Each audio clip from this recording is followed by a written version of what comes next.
Uber Eats is delayed. I don't know. Uber Eats bought Postmates. Everything's a mess.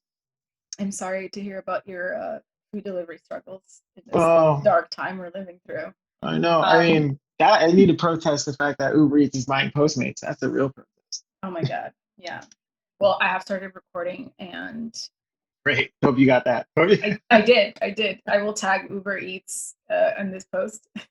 I feel like everybody's distracted. I feel like nobody realized that Uber Eats bought Postmates. That's like a big they deal. Did. I actually saw it. I saw it. I get this newsletter that I read about this stuff, but it's like I see it, but it's like it glazes over you, you know, because there's so much information. You're like, cool.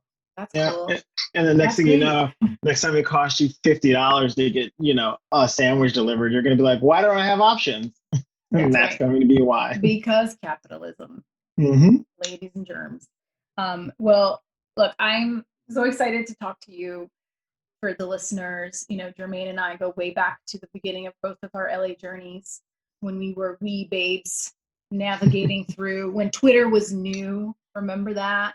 When we met at a tweet up where people would go to meet other people in the business, like, let's date ourselves. You were talking off mic about gray hairs, like, whoa.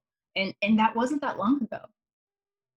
No, it was what, 9 years ago, maybe? If that, barely a decade. Barely a decade, yeah. And God, like to think how much has changed. Crazy, right? Oh.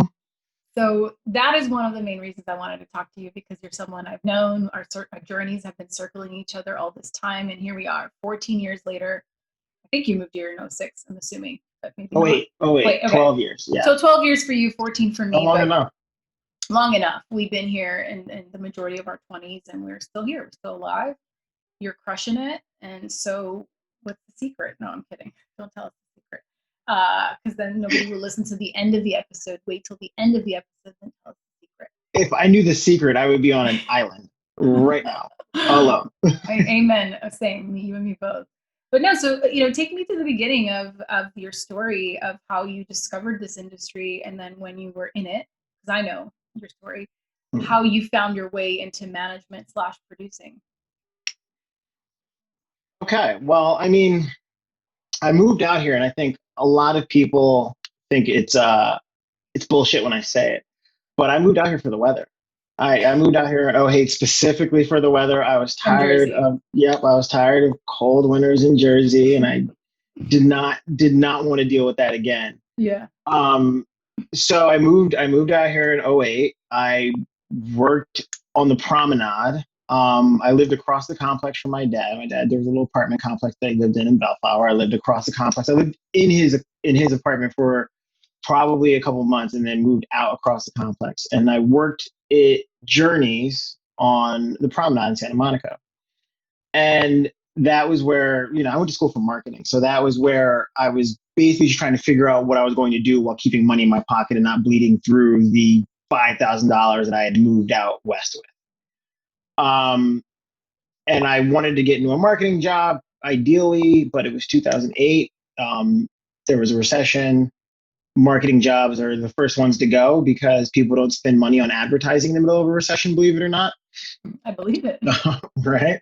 So I was just working in retail, and as fate would have it, a woman came into the store, and she was a headhunter for marketing companies. And she said, hey, you know, I had helped her out. I think I'd gotten her some deal on some shoes. She's a very nice woman. But she said, hey, send me your resume and I'll see what I can do for you. Even if it's fine to use something entry level. I sent her my resume. She said, your resume is an absolute mess. Why is it 2 pages? Why are these things on here? Like, just read me the riot act on my resume. And then did me the great service of cleaning it up. She was like, let me clean up this resume for you. Here's what it should look like. And she sent it back to me and she said, here's a better resume. I don't think there's going to be any entry-level jobs out there for you, but at least your resume looks better now. Godspeed and good luck. And I said, great. And at the time, everybody that I was working with in some way, shape, or form was in the business. That's what I realized about retail in Los Angeles, that everybody's in the business in some way, shape, or form, even though you all have the same W-2s. So I got curious enough to say, all right, well, what's this business actually about? And I went to the Screen Actors Guild website, And I just went to the list of agencies and I started at A. It's alphabetized. I started at A and I emailed my resume to everybody saying, we'll work for experience, right? I'll take an internship. I don't care. I got all the way down to G before I heard back from anyone. It was this place called the Getty's Agency. They offered me an internship. Boutique starter agency no longer exists, actually. They since closed their doors. But I took an internship there and I worked there, half days for 3 months. And I left my job at the Promenade and felt like this was a worthwhile endeavor to burn through that little $5,000 nest egg. I learned how fast you can burn through that money. It went very, very quickly. But at the end of it, I had something else to put on my resume. And I took that and I went straight back to the Screenwriters Guild website and started, at A and went all the way down. And that landed me at JIA Talent. That was the next place to kind of respond now that I had this internship experience. Hey, at least you got a response with an A letter this time. I felt better. I felt better. Right? Like you were moving up in the world. Good. The internship helped. So I worked at JIA Talent for about 2 years. And it was a boutique voiceover agency. I worked in the commercial department for one of the partners.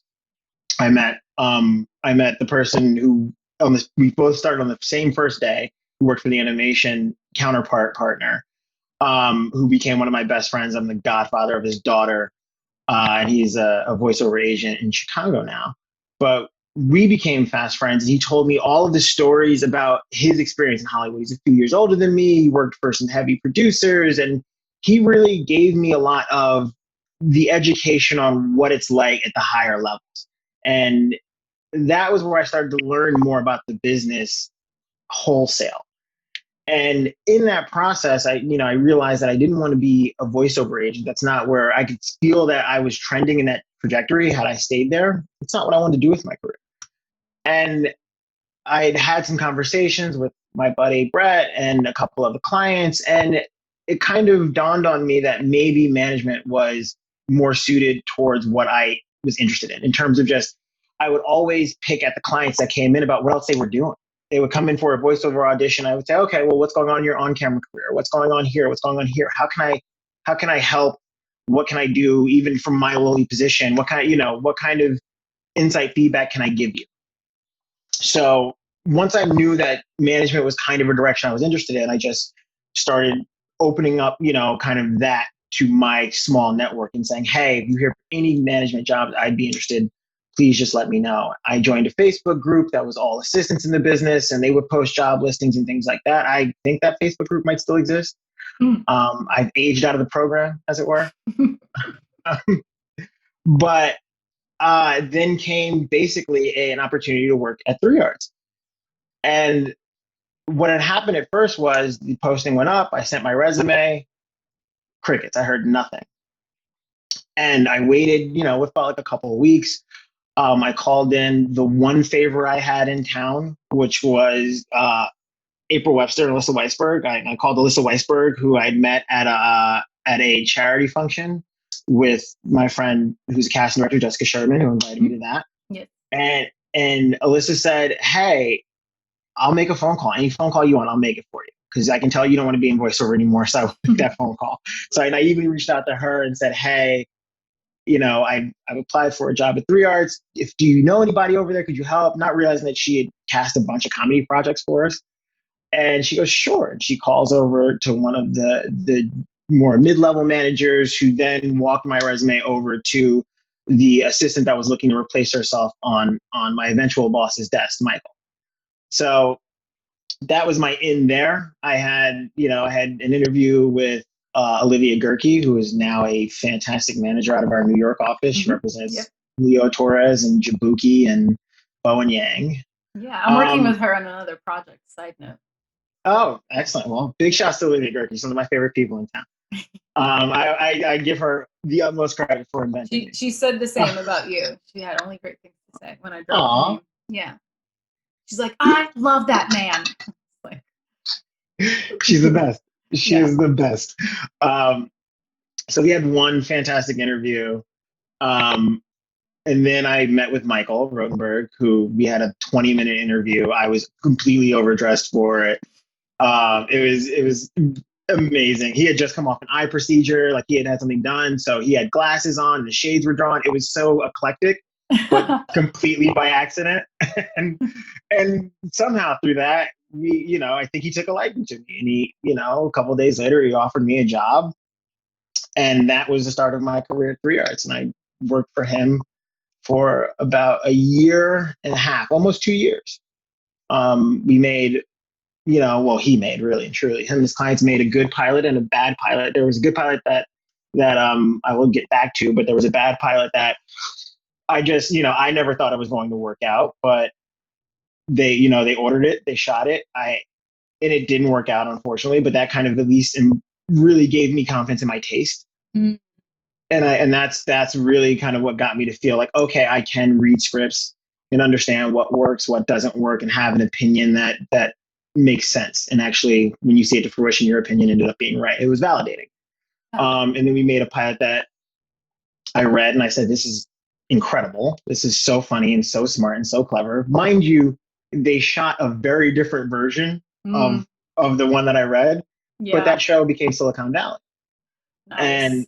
And that's the thing. It was one of those moments where, and I asked him, and Michael was one of the best bosses I've ever had, because I could ask him anything in terms of a question about advice or a question about a script or something as simple as like, hey, can I come to set?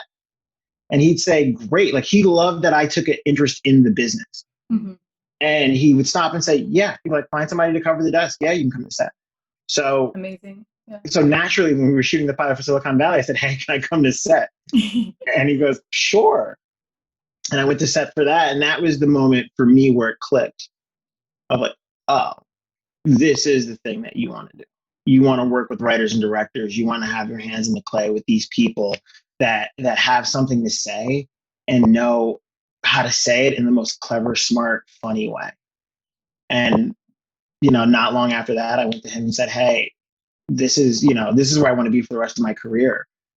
What do I need to do? And he basically pointed me in the direction of how to go about elevating myself inside the company. I went and worked for Ali Obst, who was, another great boss, great mentor, great friend.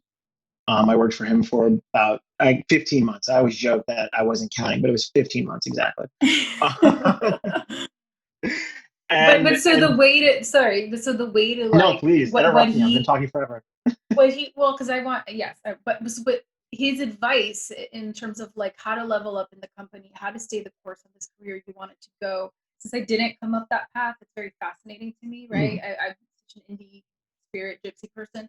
So essentially, you go from working different desks for different divisions or different partners to like learn the whole scope, or what is that next step? Well, the interesting thing about Michael's business in particular was that it was so, and it still is, I believe, it's so spread out, right? So he can represent somebody like Jessica Alba, who is an actress and an entrepreneur and a businesswoman.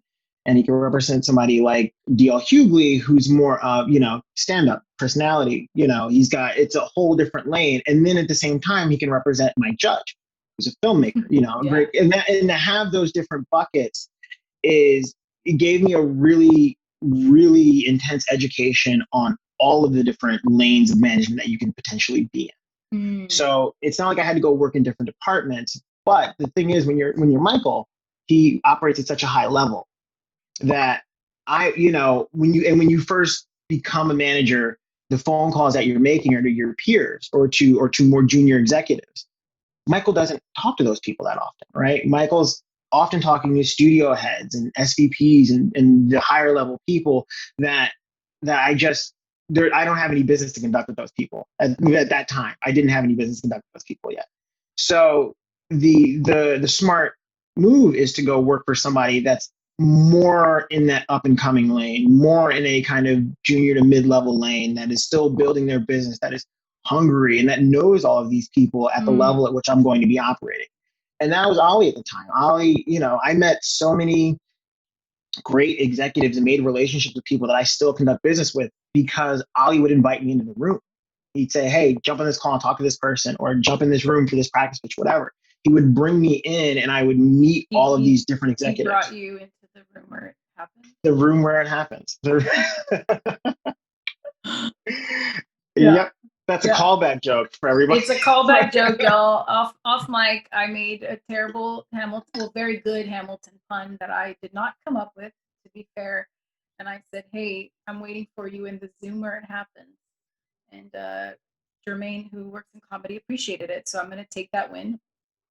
I thought it was even though it wasn't mine. But it's interesting because so much of it sounds like, you know, the barriers to entry and to scale up and level up is access, right? It's like learning through osmosis, is being in these rooms and watching how people behave. It's learning by doing. You can read so many books, you can have the theory, but until you're actually in it, experiencing it and seeing it, you're really not going to learn it and understand it, and then find out how do you do that in your own way that makes you unique, right? Yeah, exactly. And weirdly enough, as we talk about it, I realized that I had two great bosses, but they were distinctly very different fundamentally, right? Like in the extent of Michael is so busy and at such a high level that it wasn't necessarily always a proactive thing for him to mentor. It was me pulling it out of him and saying, "Hey, what about this? How does this work? Can I do this?" And him always taking the time to answer. Right. But you not had to take the initiative, right? He wasn't sitting you down being like, "My son, come, let me show you." Yeah. Right. And with Ollie was very much of the mind of what, like, he would just pour stuff on me. He would like, do this, read this, come to this with me. And that's the thing. I always, like, I already had that in me to want to do that stuff, but to have somebody that was inviting you to rooms that you wouldn't even think to ask to be in was so helpful. Yeah, and that's the thing that, like, really does, to your point, it starts to help you as you go through that, and you learn what you like, what you don't like, what you disagree with your boss on. You start to understand, you shape your own taste out of that. Yeah. So now it's been how many years since you've been a full-fledged manager? 7, 8, 6, I don't see, somewhere in the neighborhood of 7. I would say 7. Yeah. A good chunk. I mean, so as somebody who is a manager who also produces, can you speak a little bit to what that means when a manager comes in and is a producer on a project for their client? Well, it means a handful of things, right? I think high level, it means that every problem that can happen on the project is your problem. Like it will land on your desk either at the very beginning or at the end or in the middle, but at some point it is your problem. Yeah. And your ability to solve those problems and delegate the solutions to those problems is crucial to how you're viewed as a producer, because when you come in as a manager producer, a lot of places are already looking down their nose at you because they don't think you do the work. They think you just glommed on. So I was always taught by the guys that I've worked with before that we do the work. We roll up our sleeves, we do the work. We take a lot of pride in that. I personally take a lot of pride in that. So that's one. Sorry. Yeah, I was just curious, like, would you define quickly what is the work then from the manager side, the manager producer side? So it is creative counsel and business counsel for my client, right? It is the idea of saying and being honest every step of the way of, okay, I understand what your vision for this show and this project is, and understanding that with my client, right? And being in the trenches and locking arms with them. And then also helping them translate that vision through a system that will help get it made and on the air, right? Like I protect the vision of my clients and I protect my clients, but I'm also here to let them know that every idea or gut reaction that they have isn't necessarily the right reaction in terms of getting their project made, right? You're going to have to figure out where you can compromise. Every hill isn't a hill to die on. Yes. And that's the thing. How can we pick our battles to make sure that your vision is preserved and that you are finding ways to play ball with the notes? Or if we really don't like notes and we agree that they're dumb notes, I'll go back and fight that fight for you, and you still get to look like, the person that's playing ball here. Yeah.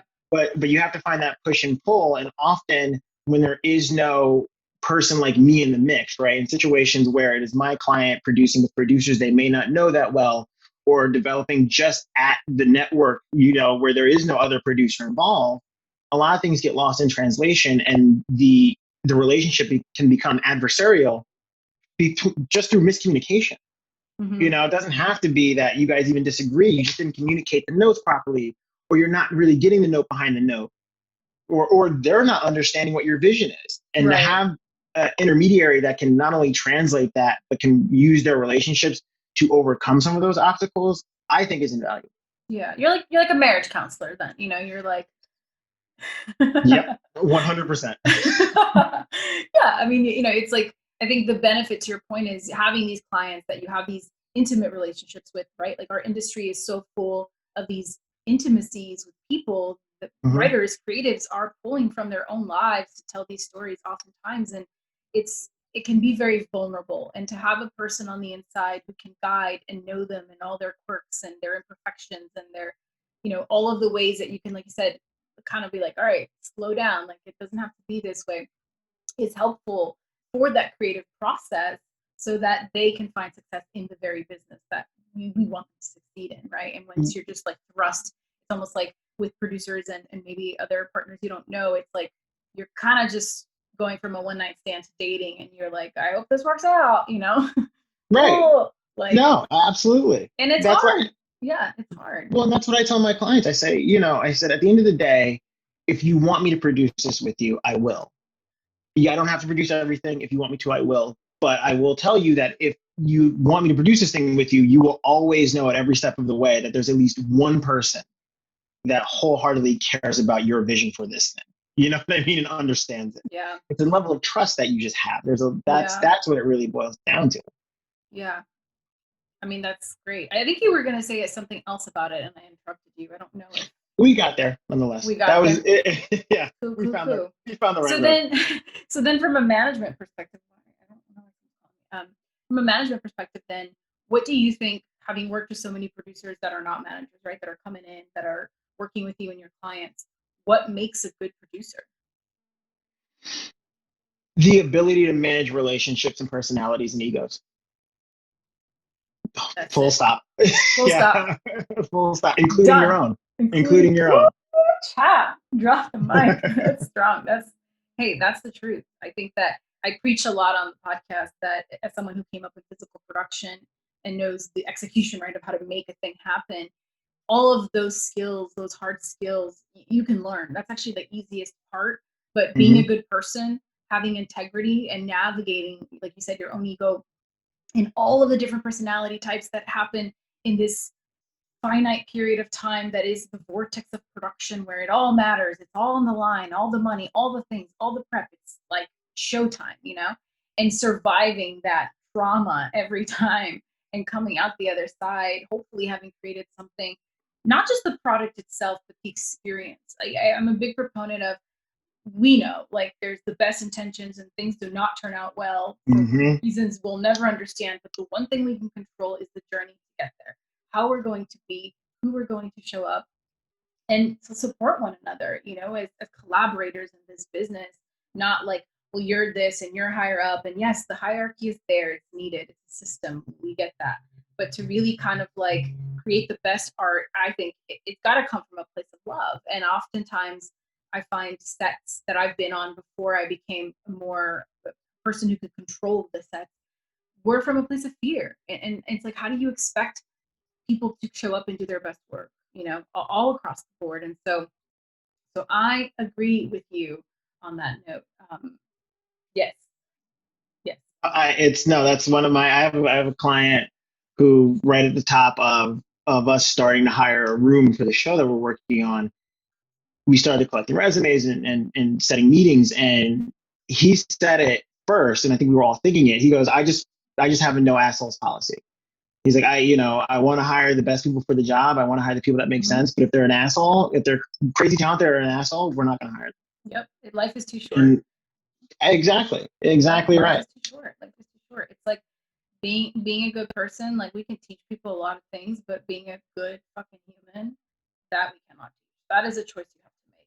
And our business is so personal. You know, it's like everything rides on your word and who you are and how you show up. So it should be in your best interest to just be a good person in your life, period, not just because you're in a room with people that may or may not be able to hire you. And I'm grateful that a lot of people I talk to have started to honor that value. And so a lot of the assholes that do exist in our business are slowly fading away and dying out, which I feel like is definitely a great thing. What do you feel like are misconceptions that the industry has of managers? I mean, I hinted at one in the sense of when managers produce, I think typically the misconception is that, oh, we're just glomming onto something and that we're just along for the ride and that we don't really do anything. So I'd like to put that one to bed because we end up dealing with all of it. Like that's the thing. Again, it's marriage counseling, right? And it is.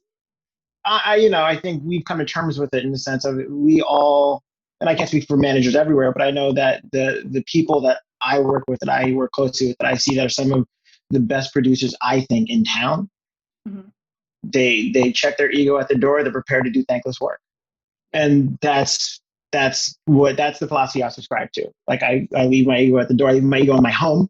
I go to work, and I'm prepared to do work that I won't get thanked or recognized for because it's all part of just making the art. Like it's not my show. It's my client's show.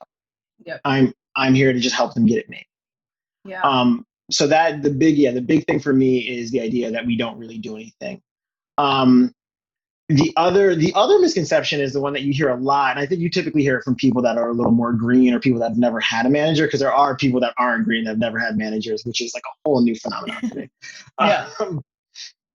But the idea of, oh, you guys do the same thing as agents, right? I'm like, well, no. Yeah. No. And that's the thing. There's a reason why, well, back when we could in lit in particular, we could have agents back when that was a thing, that both things were so useful. There were two hands on the same body.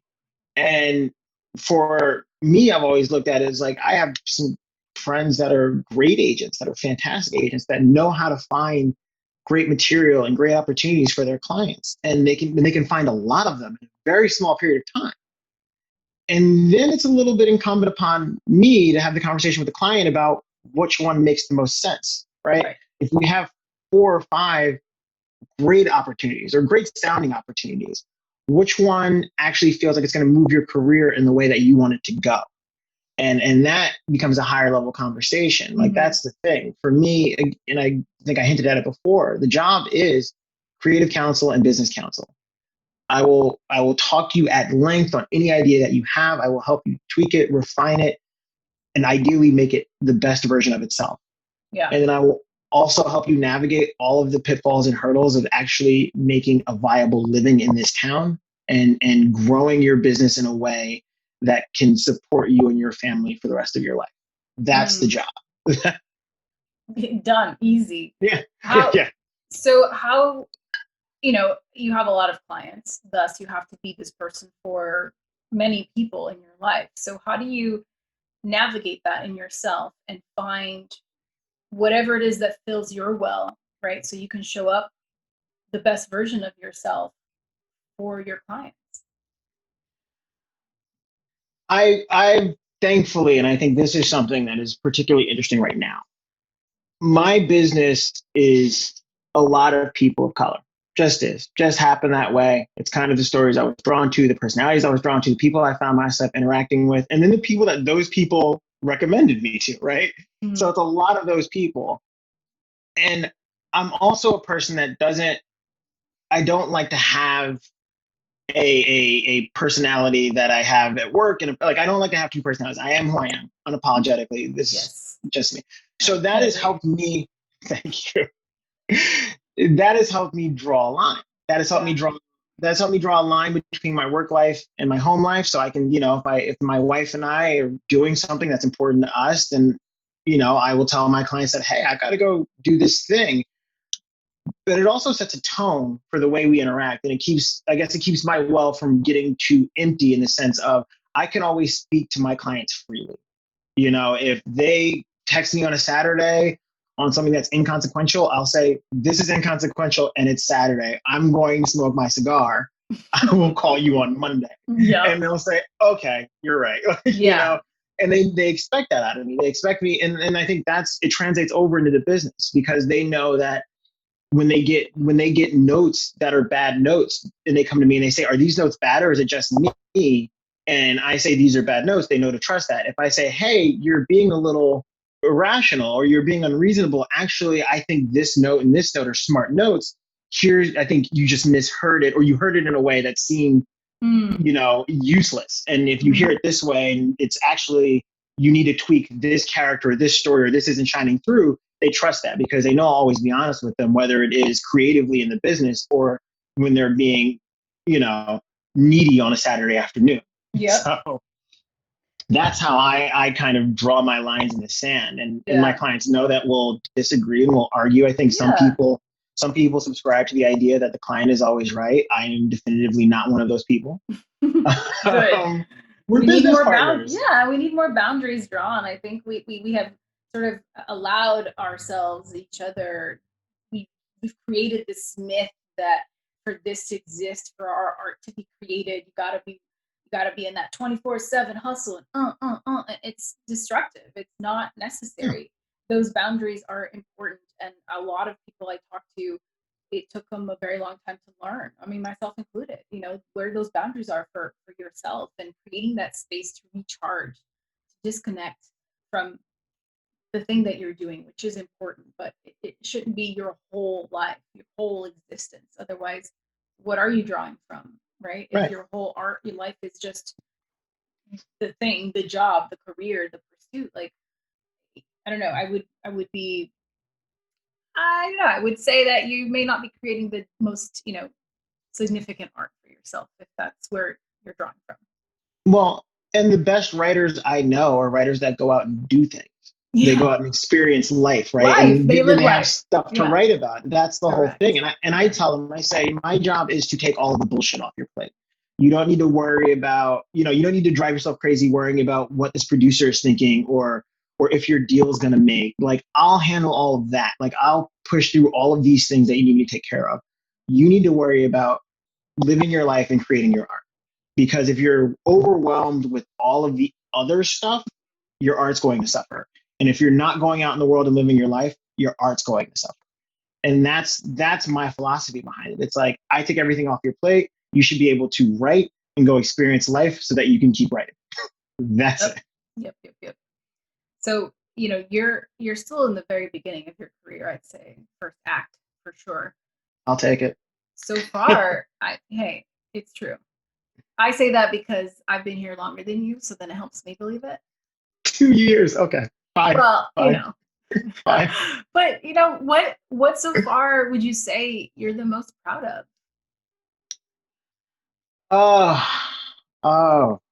I mean, I will say, and it's a handful of people. I will say this, but I think there's a couple of people I can name off the top of my head that I've represented for a very long time, and their careers were small. Let's put it that way. You know, I think that's the only way to put it, right? So I've represented Core Jefferson and Azie Dungey and Vanessa McGee and Maxwell Vivian for essentially their entire television writing careers. And I'm really proud of how they've grown, right? How they've grown not only as writers, but as people that are comfortable being in this space and telling their stories and finding their footing and finding their voice. Because me personally, I'm loud. Like, I'm loud. I'm not afraid to be outspoken and say, oh, I believe this, and draw a line. You know what I mean? And I've always been that way. Like, it's how I was raised. So I have that in me.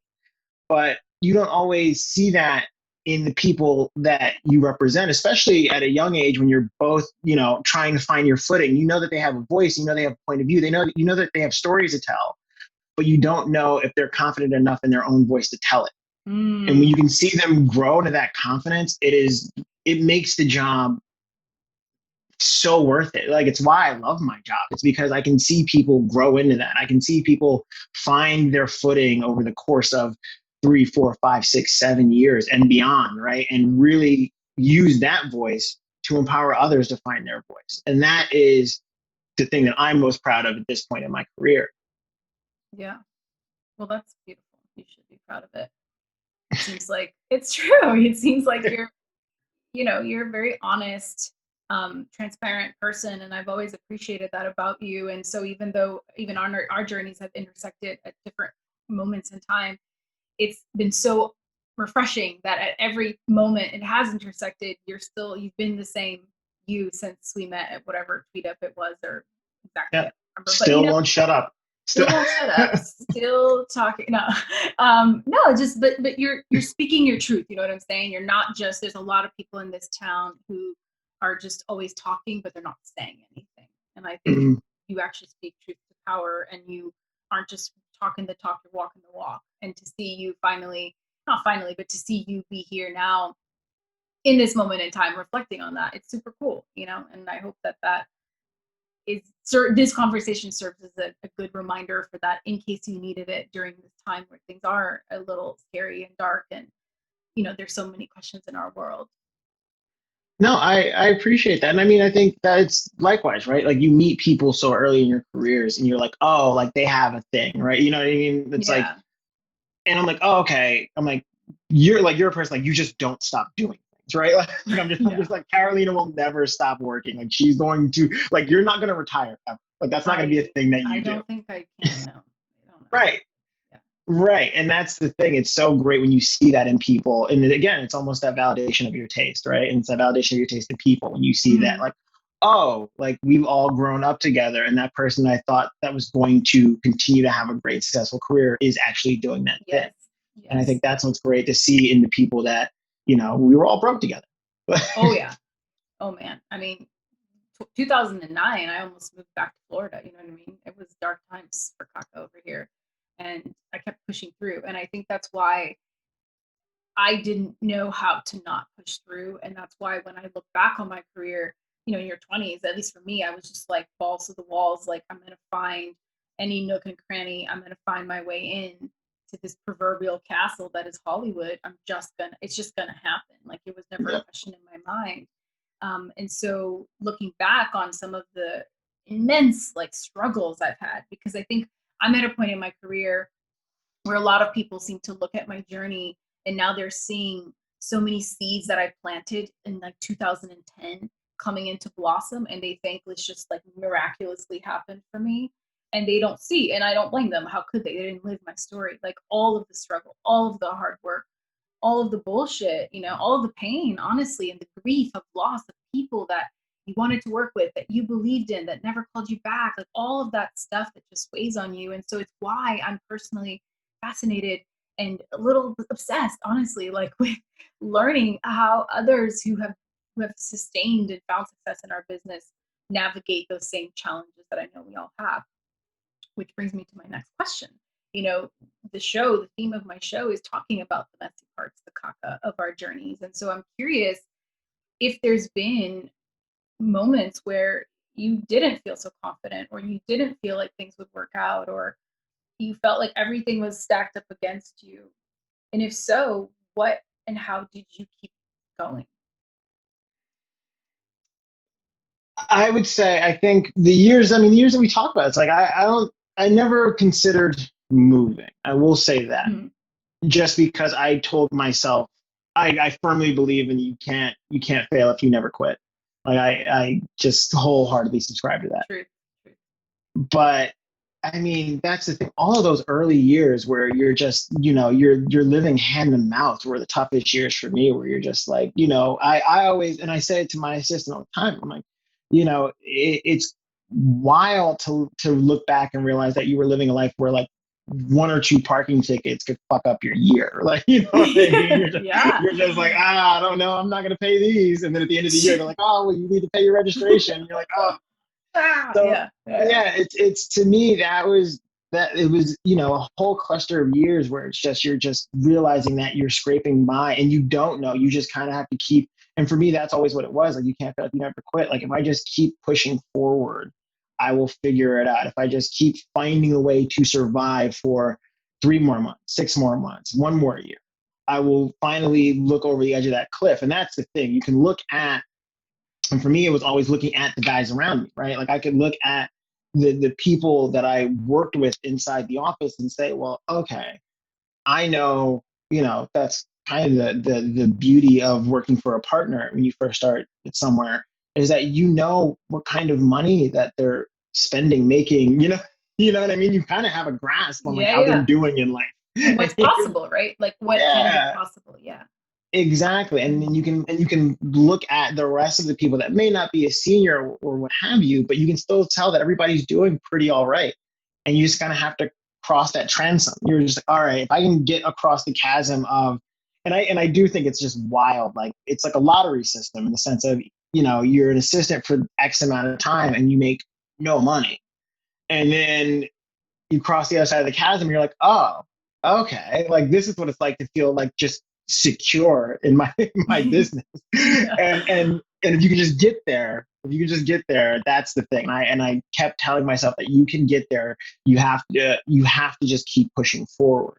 It's not easy by any stretch of the imagination. And there are times where you're just like, I got to pay these bills and I don't know where I'm going to get this money from. And you got to rob Peter to pay Paul a little bit. But Rabbit, there was that where TaskRabbit was the jam. I was TaskRabbiting all over the place, trying to, learn producing and learn my way through the business. But yeah, a lot of odd jobs along the way, but was there a moment that you kind of felt like, okay, I'm secure now, I've arrived? Or was it like a culmination of things for you? So I don't think I'll quite frankly ever feel like I've arrived. I don't think, you know what I mean? Like yes. Let me rephrase that. Like when you finally felt the sense of security you're speaking of, like for the first time, right? Where you crossed over from where 2 parking tickets could like fuck it all up, burn it to the ground. And you were like, okay, I'm here now. This is a step. This is like, you know what I mean? Yeah. When we closed on our house. Thank you. Yeah. Thank you. That was a year ago. Yeah. Okay. A lot of my actual life is not public on the internet. I know. That's why I didn't know. Yeah. I haven't seen you since I don't know, when we grabbed lunch in Beverly Hills. Yeah. Back when outside was a thing. Outside was a thing, and Dave came by and said hello. It was the whole thing. He thought he knew me. I was like, "You've never met me, sir, but thank you." You remember that? You guys are best friends. Yeah. We're best friends. Yes. But okay, so when you bought your house a year ago, you were like, all right. That was the moment where I said, mentally, I said, okay, well, there's at least a base level of security and economic empowerment that we have here. There's a base level of like, okay, even if, in the words of my father, if the ice cream turns to shit, there will always be a way for me to make sure that my family's okay. Yeah. Because that's, and they tell you, right? Like it's a bit of a scam. Like some people say don't buy a house, some people say do. But I wholeheartedly believe that if you can buy a house in a neighborhood that appreciates, you can always generate some sort of financial security out of it.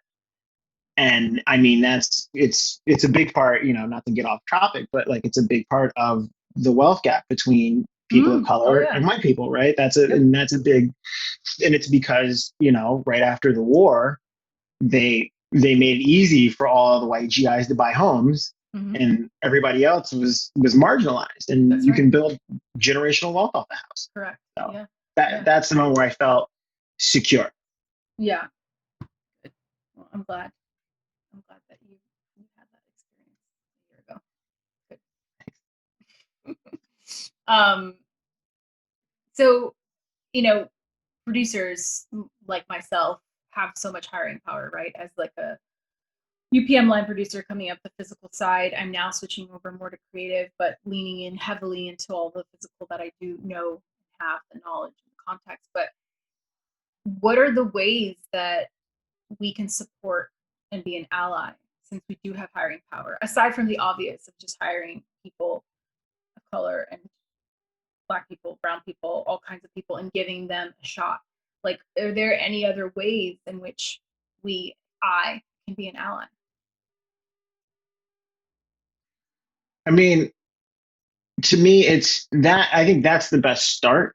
But I also think it's important once you have those people in the system, especially for people like us, right? And to me, I like to start with the individual, right? I think there's always something, there's a global initiative, there's things that you can do, there's programs that you could try to build. But oftentimes we see that those things can fizzle out, and sometimes they're often best left to organizations that are structured and equipped for that, right? Mm-hmm. So you can bring in, I've connected our guys And I always say guys, but you know, I think that's still a broad. I'm using guys as a broad colloquialism, but I'm connecting our HR department with Color of Change, right?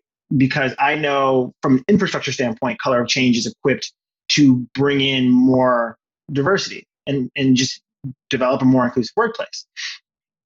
But when people ask questions like that, like the question you asked, I like to focus on the individual, because not only should we be bringing these people in, but we need to do the work, right? When we were talking offline about me being exhausted, I also go out of my way to try to mentor these people that we have internally. Like, I go out of my way to just check on them. How are you doing? What do you need? Come to my office. My door's open.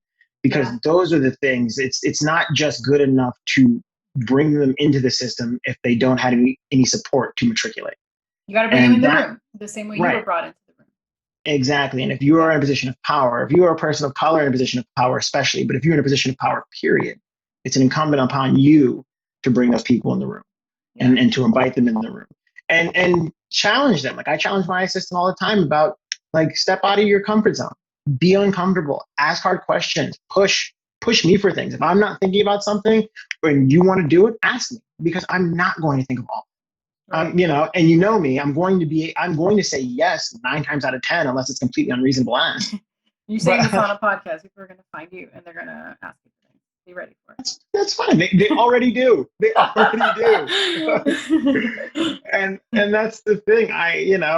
I'm here to help, and I want to help, and I'm happy to run myself ragged helping, because quite frankly, people did it for me. People went out of their way to help me. Yeah. And it's also how I'm built. But I think that's the thing that a lot of people miss. They say, all right, we brought these people in, and then they don't give them the support that they need to thrive. Yep. That's right. It's like, it's only half of the work, you know? It's only half of it. And you've got to, like, kind of lead them in, guide them a little bit until they're on their feet and can kind of be like, okay, now I get it. Yeah. And I guess you're right. It's the feel good part, not the work hard part. You know, that's the thing. I think if you're really doing it right, you don't have time to feel good until you see that person get, you know what I mean, get promoted in a big way, or like really make a name for themselves. Because before all that, you're just busting your ass to make sure that they're staying on the right path, and you're just tired. You don't need to sit back and be proud of the work you've done, because you're still doing it. Yeah, that's great. I mean, I for me, like, this time we're living in has really sort of like reminded me and reignited my why, you know, why I'm here, why I'm doing this, and what I want, if there is a legacy to leave behind, like what I want it to be. And I've always been very passionate about stories of outsiders, because I am an outsider, you know, stories of people that we don't ever really get to hear from. And so for me, it's like, it's while it's been hard, it's been a great reminder of my why, and reinvigorated, like I said, this desire to keep pushing through, to keep working hard, to keep showing up, to keep being a support system for people, even in doing this podcast, you know, and helping people just understand some things about the business that feels so complicated. I think sometimes when people do these kinds of shows or interview pods, it's very surface, and you know, and for me, it's like, well, yeah, I could have read that in like a blog post, like if I just want the nitty gritty practical, but the practical only gets you so far. To me, it's everything else. It's the emotional, it's the person, it's the individual, it's your integrity. It's all of these things I keep harping on, because I believe 100% that is how we make this change. You know, how we continue to be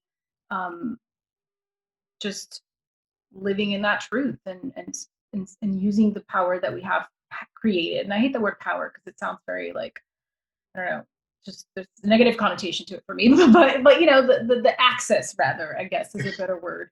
The access, the influence, the influence, yeah, you know, to really pull people up, because we've had the good fortune to have people pull us up, and that's really what it is. You know, I spent so much of my career like frustrated and angry. I was like, no one wants to mentor me, and like, why is this? And this is like, I'm doing this stuff, like very sort of bitter, honestly. And then I started to realize I'm looking at the wrong place.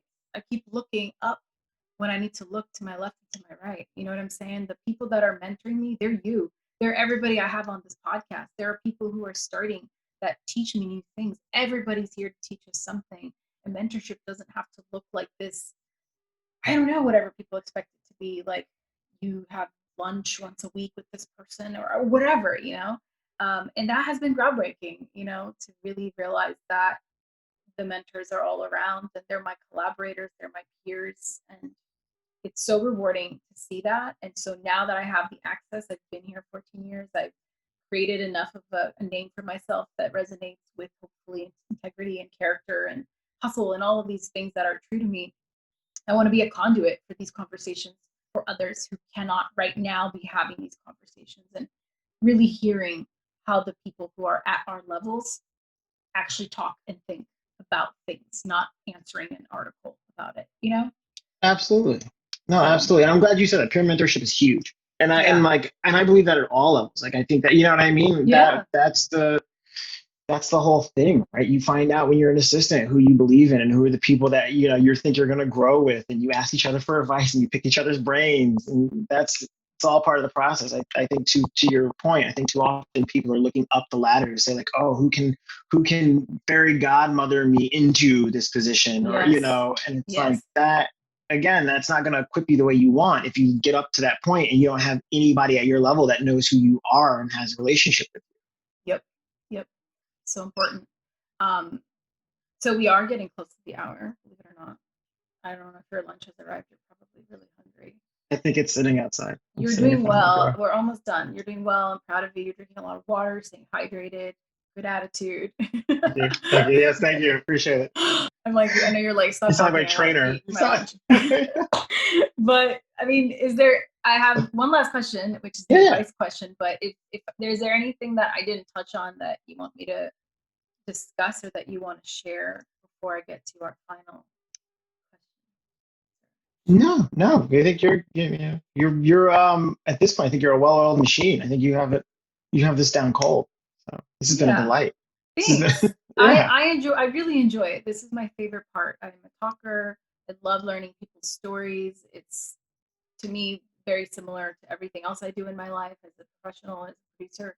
And what a privilege, that I get to have my health in this time, have good disposition and access and the ability to talk to wonderful people like you and share it with others. And hopefully they too learn something like I learn every time I learn new things. Like when I ask questions, it's like I'm asking for a friend. I am the friend. You know what I mean? Like, because there's, we don't know everything, and there's so many rungs of our business that I never got access to because I came up a different side. So like you said, we're all here to teach each other things. And I think a big misconception is that you do come in knowing, or that you get to a certain level and you have all the answers, and to humble yourself and say, yeah, I actually don't know what that is, or I don't know how that works. It's incredible. And the people that I have put on pedestals and I've admired who said that to me, it like blew my mind, and it was like, oh, that's who I want to be. That's how I want to be. And I want to be transparent about all of it, with anybody who will listen to me ramble on this podcast and everywhere else I exist on the internet. So, so on that note of me rambling, is there any advice you'd like to give to the listeners if they want to mirror your career path? If they say, wow, everything Jermaine's saying is perfect. I want to be this person. I want to be this manager. I want to go in a similar trajectory. What would you say? Do your homework. Always do your homework. That is something that I have lived by forever. So, for instance, when I realized that I wanted to be in management, and that I realized there was an opening at 3 Arts, I did all the homework I could, because when I realized I wanted to be in management, I didn't understand exactly what management meant. I just, kind of through various conversations said, oh, this makes sense. But I still didn't know what it meant. So I did, a ton of homework on just the business. And then when the opportunity at 3 Arts arose, I knew exactly who they were. And then in preparation for my interview, I did all of the homework in the world on the shows that they produced and how long, which person had been representing who. And the funny thing is, it took a lot of work. There's not a lot of publicly available information on 3 Arts, just believe it or not. Well, I think anything that isn't sort of like client facing, that's a terrible expression, but anything that isn't an artist that you can kind of Wikipedia their journey and create it, it's really hard homework to do. So I'm and glad we're you're old. Wikipedia wasn't a thing. That's true. It was like barely, it was like nascent stages. Yeah. But like the homework is this hard work because the information was not and is still hard to find. Like I can't still Google you and learn a lot of things about you today. Right. And to your point, it's, you know, it is also by design, right? Like we're not the story. The client is the story. The client and the art they make is the story. But I did, you know, I turned over every stone to find out what was this place that I was walking into? What are they known for? How do they start? All of those things. And when I walked in, I was well equipped for my interview. It was a 20-minute interview. I had all of these things in my head. I didn't need it all, but it was all, you know, but it was useful. You know, the one question I do remember from my interview is, what are you watching on TV? And it so happened at the time that The Office was still on, 30 Rock was still on, and they were two of my favorite shows on television. I knew that 3 Arts produced them, and I could, you know, I could speak to that. So that, and then from there, you know, when I worked for Michael and then Ollie, I read everything that their clients were doing. I immersed myself in their business. I just learned it, and it helped me learn. I think there's often a proclivity to learn the things that interest you. Learn everything. If you want to be in this business, learn as much as you can, and then decide what interests you from there. Like I learned how to do branding deals, all of this bullshit that I would never enjoy doing, but I learned it all. And it helped me figure out what my path was going to be, and helped me speak more clearly about what my path was going to be, because I knew what I did want. And that's the thing. As I've, you know, grown into my career now, I'm constantly, you know, and I'm fortunate enough to have clients that are so vocal and loud and smart and just outspoken and stand for something. But it also creates a fucking avalanche of things I need to listen to or watch or read. You know what I mean? Like there's always, like I have Google alerts set on these people, and I'm like, well, I didn't even know you did this interview. But I go do it because these are the people that I care about. These are the people that I'm growing with. These are the people. These are, you know, this is like a family. So of course, and it's and you're never done doing homework. You're always doing homework. The moment you stop doing homework is the moment you stop being good at your job. Preach. It's true. Yeah, and I think it's the moment where you maybe have lost a little bit of the passion for it, and if you don't have that passion and that fire, it's gonna be real hard because it's grueling work. Yeah. And like I love doing homework on new people. There was this kid that does animation on TikTok. He does like VFX on TikTok. It's this young black kid. He's incredible. He's incredible. And I just went down the rabbit hole on his material. I was like, great, I'm gonna have to DM that kid because he's got a voice and he's got, you know, he's got talent. He's got something that he wants to say. And it's like you can never finish. I'll put it to your point. Once you lose the excitement for that, what are you doing? The discovery. Might as well be making widgets at that point. Go be an accountant somewhere. Yes. No offense to accountants. You guys do great work. We need you. Please stay in business. We need you. No, Dude, I think you nailed it. I think you said all the things, and I'm grateful to you for taking the time. My pleasure. Thank you for inviting me. Of course. Like I'm on this journey, and since I have the time, I want to talk to anybody who will give me time of day, and that's it. So, thank you again for sharing all of this goodness with me and the listeners. And yay! Hooray! Hey, you're like, I'm starving. Shut up. I can't wait. I'm so excited.